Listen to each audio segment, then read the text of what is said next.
ഒന്ന് ആലോചിച്ച് നോക്കൂ. ഹെവി ലൈസൻസിൽ എല്ലാവർക്കും PSC ഒരു എക്സാം നടത്തുന്നു. ആ PSC എക്സാമിന് നല്ല മാർക്ക് കിട്ടുന്നവർക്ക് നാളെ മുതൽ അല്ലെങ്കിൽ അടുത്ത ദിവസം മുതൽ നിയമനം കിട്ടുന്നതിൻ്റെ അടിസ്ഥാനത്തിൽ KSRTC ഡ്രൈവർ ആവാം. ഇങ്ങനെ ഒരു നിയമം വന്നാൽ എങ്ങനെ ഇരിക്കും? ഇപ്പം നമ്മുടെ നാട്ടിൽ അതാണോ നടക്കുന്നത്?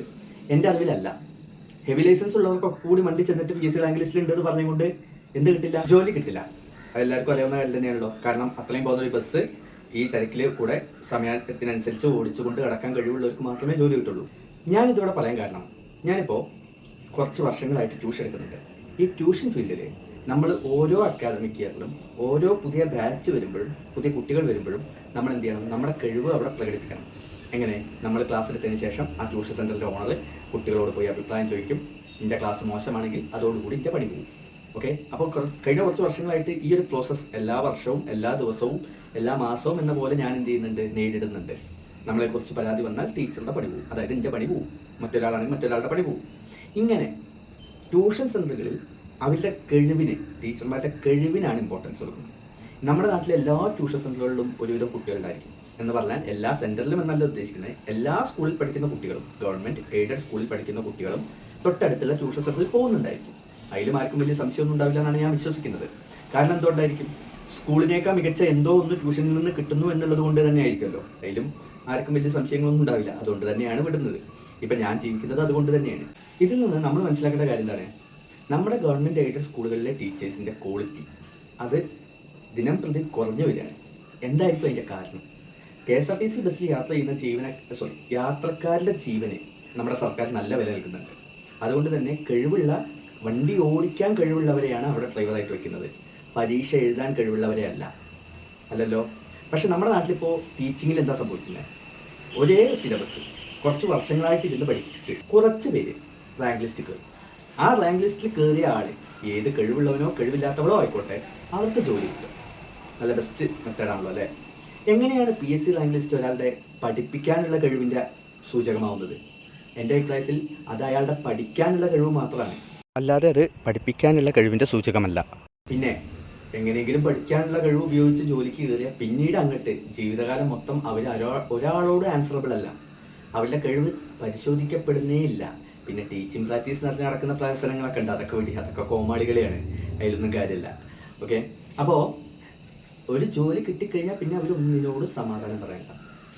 കാരണം 1 മുതൽ 9 വരെ എല്ലാ കുട്ടികളെയും പാസ്സാക്കി വിടും. അതുകൊണ്ട് തന്നെ അതുവരെയുള്ള ടീച്ചേഴ്സ് സേഫാണ്. 10ാം ക്ലാസ്സിൽ ഓൾമോസ്റ്റ് എല്ലാവരെയും പാസ്സാക്കി വിടും.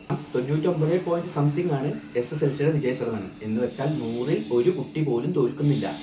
1000ൽ 10 പേര് പോലും തോൽക്കുന്നില്ല. ഇനിയിപ്പോൾ 1000ൽ 10 പേര് തോൽക്കുന്നുണ്ടെന്ന് തന്നെ വെപ്പിക്കാം.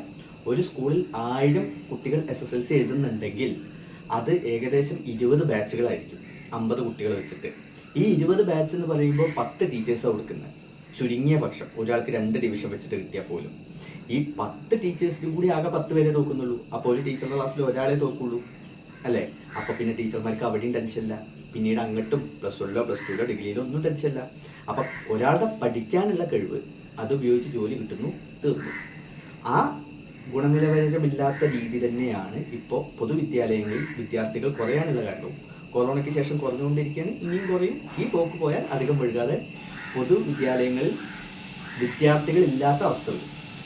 ഞാൻ ഇത്രയും പറഞ്ഞത് ഇത് മനസ്സിലാക്കിയാൽ മാത്രമേ ഇനി ഞാൻ പറയാൻ പോകുന്ന കാര്യത്തിൻ്റെ ഇമ്പോർട്ടൻസ് നിങ്ങൾക്ക് മനസ്സിലാവുള്ളൂ എന്നുള്ളതുകൊണ്ടാണ്. അപ്പോൾ നമ്മുടെ വിഷയം ഡെയിലി വേജസ് ഇൻ്റർവ്യൂ എന്ന പ്രഹസനം, അതാണല്ലോ. എന്താണ് ഡെയിലി വേജസ്? സർക്കാർ സ്കൂളുകളിലോ എയ്ഡഡ് സ്കൂളുകളിലോ? അതിൽ ഞാൻ എയ്ഡഡ് സ്കൂളുകൾ മാറ്റി വയ്ക്കുകയാണ്. കാരണം അവിടെ മാനേജർമാർക്ക് താല്പര്യമുള്ളവരെ ഡെയിലി വേജസിന് വയ്ക്കാം. അപ്പോൾ ഞാൻ സർക്കാർ സ്കൂളുകളിൽ ഒരു അധ്യാപകൻ്റെ കുറവുണ്ടെങ്കിൽ അല്ലെങ്കിൽ അധ്യാപകരുടെ കുറവുണ്ടെങ്കിൽ തൽക്കാലം വയ്ക്കുന്ന അധ്യാപകരെ ഡെയിലി വേജസ് കാറ്റഗറിയിലാണ് പെടുത്തുക, അഥവാ ദിവസക്കൂലിക്ക് പണിയെടുക്കുന്നു എന്ന് പറയാം. അത്യാവശ്യം നല്ല കൂലി ഉണ്ടെന്ന് അംഗീകരിക്കുന്നു, നല്ല കാര്യമാണ്. പക്ഷേ അതിൻ്റെ ഇൻ്റർവ്യൂവിൻ്റെ ക്രൈറ്റീരിയ, മാനദണ്ഡമാണ് പ്രശ്നം. 4 മാനദണ്ഡങ്ങൾ എനിക്കറിയാം, അതിൽ കൂടുതലുണ്ട്. ആ 4 രസം. കാരണം കഴിഞ്ഞ ദിവസം ഞാനൊരു ഇൻ്റർവ്യൂവിന് പോയപ്പോൾ അതെടുത്ത ടീച്ചർ പറഞ്ഞതാണിത്. അതിലൊന്നാമത്തെ ക്രൈറ്റീരിയ PSC റാങ്ക് ലിസ്റ്റിലുണ്ടെങ്കിൽ അവർക്ക് ജോലി കൊടുക്കണം എന്നാണ്. രണ്ടാമത്തത് എംപ്ലോയ്മെൻറ്റ് രജിസ്ട്രേഷൻ ഏറ്റവും മുമ്പ് എടുത്തത്, അതായത് ഏറ്റവും കൂടുതൽ കാലം എടുത്തിരിക്കുന്നത് ആരാണോ അവർക്ക് കൊടുക്കണം എന്നാണ്. 3 ഒരേ പഞ്ചായത്തിലുള്ളവർക്ക്. 4 ഇൻ്റർവ്യൂ. ഈ 4 എനിക്കറിയാം. ഈ 4 4ാമത്തെ ഒഴികെ മുഴുവൻ മണ്ടത്തരാണ്. എന്തുകൊണ്ട്? ഒന്നാമത്തത് PSC റാങ്ക് ലിസ്റ്റ്. ഈ PSC റാങ്ക് ലിസ്റ്റ് വഴി ജോലി കൊടുക്കുന്നതിൻ്റെ അപകടം ഞാൻ നേരത്തെ പറഞ്ഞു. അപ്പോൾ തന്നെ നിങ്ങൾക്ക് കാര്യം മനസ്സിലായല്ലോ. ഇനി അല്ല അവർ അത്ര മിടുക്കരാണെങ്കിൽ അവർക്ക് സ്ഥിര നിയമനം കൊടുത്താൽ പോരെ. അല്ലെങ്കിൽ ഡെയിലി വേജ് ഇൻ്റർവ്യൂവിൻ്റെ ഡീറ്റെയിൽസ് ഇന്ന ദിവസം നടക്കുന്നതൊക്കെ പത്രത്തിൽ വരും. അതിൽ ഒപ്പം കൊടുക്കുക PSC റാങ്ക് ലിസ്റ്റിലുള്ളവർ മാത്രം വന്നാൽ മതി എന്ന്. അതുമല്ലെങ്കിൽ ആരൊക്കെ PSC റാങ്ക് ലിസ്റ്റിലുണ്ടെന്ന് സർക്കാരിന് അറിയാലോ. അത് അതാത് അച്ഛന്മാർക്ക് അല്ലെങ്കിൽ എല്ലാ സ്കൂളിലെ അച്ഛന്മാർക്ക് അതിനടുത്ത് കൊടുത്താൽ പോരെ. അവരെ ആ നമ്പറിൽ അങ്ങോട്ട് വിളിച്ചാൽ പോരെ. എന്തിനാ ഈ ഇൻ്റർവ്യൂ നടത്തുന്നത്? ഓരോരുത്തരെ വിളിക്കുക, നിങ്ങൾക്ക് വരാൻ പറ്റുമായിരിക്കും, അല്ലെങ്കിൽ അടുത്താളെ വിളിക്കുക. അങ്ങനെ ആരും വരാനില്ലെങ്കിൽ മാത്രം നടത്തിയാൽ പോരെ. വെറുതെ ബാക്കിയുള്ളവർ ഈ ഫോട്ടോ സ്റ്റാറ്റ് കൊടുത്ത് അതിൻ്റെ പിന്നാലെ നടത്തണം. സർട്ടിഫിക്കറ്റ് എടുക്കാൻ തന്നെ വേണം നല്ലൊരു പൈസ. പിന്നെ ഇൻ്റർവ്യൂ എടുക്കണത്തേക്ക് പോകണം, വരണം, പിന്നെ അന്നൊരു ദിവസത്തെ പണി കളയണം, ഒക്കെ നഷ്ടമാണ്. രണ്ടാമത്തത് എംപ്ലോയ്മെൻറ്റ് രജിസ്ട്രേഷൻ. ഞാൻ ഈ അടുത്ത കാലത്താണ് എംപ്ലോയ്മെൻറ്റ് രജിസ്റ്റർ ചെയ്തത്. കാരണം ഈ അടുത്ത കാലത്തൊന്നും എംപ്ലോയ്മെൻറ്റ് വഴി പണി കിട്ടിയ ആരും ഞാൻ കണ്ടിട്ടില്ല. പിന്നെ എന്തിനാ മെനക്കെന്ന് വെച്ചിട്ട് ഞാൻ ചെയ്തിട്ടില്ല. അതുകൊണ്ട് എനിക്ക് വളരെ കുറഞ്ഞ എംപ്ലോയ്മെൻറ്റ് രജിസ്ട്രേഷൻ്റെ കാലയളവേ ആയിട്ടുള്ളൂ, 4-5 മാസമേ ആയിട്ടുള്ളൂ. ഇനിയിപ്പോൾ അഥവാ ഞാൻ എൻ്റെ എംപ്ലോയ്മെൻറ്റ് രജിസ്റ്റർ ചെയ്യുന്നതിൻ്റെ ആദ്യ സമയത്ത് തന്നെ, അതിപ്പോൾ 10ാം ക്ലാസ് കഴിഞ്ഞിട്ടാണോ 18 വയസ്സായിട്ടാണോ എന്ന് എനിക്കറിയില്ല, അപ്പം തന്നെ ചെയ്തു എന്ന് വിചാരിക്കുക. അങ്ങനെ ആണെങ്കിൽ പോലും എന്നേക്കാൾ പ്രായമുള്ള ഒരാൾക്ക് എന്നേക്കാൾ മുമ്പേ എന്ത് ചെയ്തിട്ടുണ്ടാവും, എംപ്ലോയ്മെൻറ്റ് രജിസ്റ്റർ ചെയ്തിട്ടുണ്ടാവും. അപ്പോൾ അവർക്ക് പ്രിഫറൻസ് കിട്ടും, അവരെ ജോലിക്ക് എടുക്കണം. അപ്പോൾ നേരത്തെ ജനിക്കാത്തതും എൻ്റെ കുറ്റമായിപ്പോയി. ശരിക്കും ഇതൊന്നുമല്ല എൻ്റെ കുറ്റം. ഞാൻ ഇതൊക്കെ പഠിച്ചു, അല്ലാതെ ഞാൻ മാഷാവണമെന്ന് ആഗ്രഹിച്ചു എന്നുള്ളതാവും ഞാൻ ചെയ്ത തെറ്റ്. എന്തായാലും ഇതൊക്കെയാണ് രണ്ടാമത്തെ ക്രൈറ്റീരിയ. മൂന്നാമത്തത് ബഹുരസമാണ്. ഒരേ പഞ്ചായത്തിലുള്ളവർക്ക് മുൻഗണന. അപ്പോൾ എൻ്റെ പഞ്ചായത്തിലുള്ളവർക്ക് അങ്ങനെ ഒരു ജോലി പ്രതീക്ഷിക്കേണ്ട. കാരണം ഞാൻ പെരിന്തൽമണ്ണ, മലപ്പുറം ജില്ലയിലെ പെരിന്തൽമണ്ണയ്ക്കടുത്തുള്ള താഴേക്കോട് ഗ്രാമപഞ്ചായത്തിലാണ്. രസം എന്താണെന്ന് വെച്ചാൽ താഴേക്കോട് ഗ്രാമപഞ്ചായത്തിൽ government high school, higher secondary school ഇല്ല എൻ്റെ അറിവിൽ. അപ്പോൾ പിന്നെ എനിക്ക് ജോലി കിട്ടില്ല അല്ലേ? എന്തൊരു രസമാണ്. അപ്പോൾ പിന്നെ താഴെക്കോട്ടുകാർക്കൊന്നും ജോലി വേണ്ട. അതിനും രസം എന്താണെന്ന് വെച്ചാൽ എനിക്ക് എൻ്റെ വീട്ടിൽ നിന്ന് പെരിന്തൽമണ്ണയ്ക്കാണ് ദൂരം കുറവ്. താഴേക്കോട് പോകുന്നതിനേക്കാൾ ദൂരം കുറവാണ് പെരിന്തൽമണ്ണ പോകാൻ. പെരിന്തൽമണ്ണയിൽ 2 ഗവൺമെൻറ് സ്കൂളുകളുണ്ട്, ബോയ്സും ഗേൾസും ഉണ്ട്.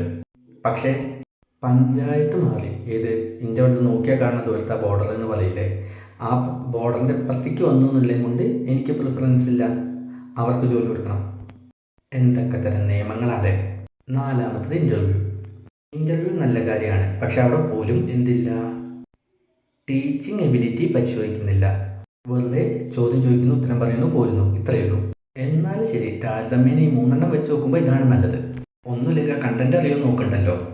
ഈ അടുത്ത് ഞാൻ പട്ടിക്കാട് സ്കൂളിൽ ഒരു ഇൻ്റർവ്യൂവിന് പോയി, കുറച്ച് നാൾ മുമ്പ്. അന്നാണ് ഞാൻ ആദ്യമായിട്ട് എംപ്ലോയ്മെൻറ്റ് രജിസ്റ്റർ ചെയ്യുന്നത്. ആ സ്കൂളിൽ ഇൻ്റർവ്യൂവിന് വന്നതിൽ ഒരു ടീച്ചർക്ക് PSC റാങ്ക് ലിസ്റ്റ് ഉണ്ടായിരുന്നു. ആ ടീച്ചറോട് ചോദിച്ച ചോദ്യം, ഇൻ്റർവ്യൂവിൽ ചോദിച്ച ചോദ്യം ഞാൻ പുറത്തേക്കുന്നുകൊണ്ട് ഞാൻ കേട്ടു.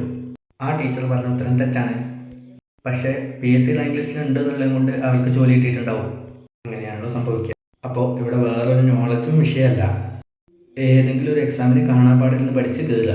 അതിപ്പോൾ എന്താ, ഒരു പണിയില്ലാതെ വീട്ടിലിരിക്കുന്ന അങ്ങനെ ഒരു സാഹചര്യത്തിൽ ജീവിക്കുന്നവർക്ക് പറ്റുന്നുണ്ടാവും. അവർക്ക് പഠിക്കാം, എത്ര വേണേലും പഠിക്കാം. മിക്കവാറും അങ്ങനെയുള്ളത് സ്ത്രീകളായിരിക്കും ചെയ്യുന്നത്. നിങ്ങൾ നോക്കിയാൽ മതി, ഒരുവിധം PSC പരീക്ഷയിലൊക്കെ സ്ത്രീകളായിരിക്കും കൂടുതൽ. പ്രത്യേകിച്ച് ഇത്തരം പ്രൊഫഷണൽ കോഴ്സുകളിൽ അവർ വീട്ടിലിരിക്കുന്നു, പഠിക്കുന്നു, പരീക്ഷ എഴുതുന്നു. അവർക്കിപ്പോൾ വേറൊന്നും നോക്കാനില്ലല്ലോ, നമുക്കിപ്പോൾ അങ്ങനെയല്ലല്ലോ. അപ്പോൾ എനിക്ക് പറയാനുള്ളത് ഇത്രയാണ്. ആ ഡെയിലി വേജസിൻ്റെ ഇൻ്റർവ്യൂവിനുള്ള പ്രശ്നം നിർത്തിയിട്ട് ആ PSC റാങ്ക് ലിസ്റ്റിലുള്ളവരുടെ ലിസ്റ്റ് HMമാർക്കാണ് കൊടുത്തിട്ട് മൊബൈൽ നമ്പറും കൊടുത്തിട്ട് അവരെ വിളിച്ചാൽ മതി. എന്തിനാ ഈ ബാക്കിയുള്ളവരായിട്ടിട്ട് ഈ കഷ്ടപ്പെടുത്തുന്നത്? പിന്നെ രണ്ടാമത്തെ കാര്യം, ഈ രീതിയിലാണ് തുടർന്നും ടീച്ചേഴ്സിനെ തിരഞ്ഞെടുക്കാൻ പോകുന്നത് എങ്കിൽ അത് നമ്മുടെ പൊതുവിദ്യാഭ്യാസത്തിനെ തകർത്തുകൊണ്ടിരിക്കുകയാണ്. അത് സമ്പൂർണ്ണ പരാജയത്തിലേക്ക് പോയിക്കൊണ്ടിരിക്കുകയാണ്. Thank you.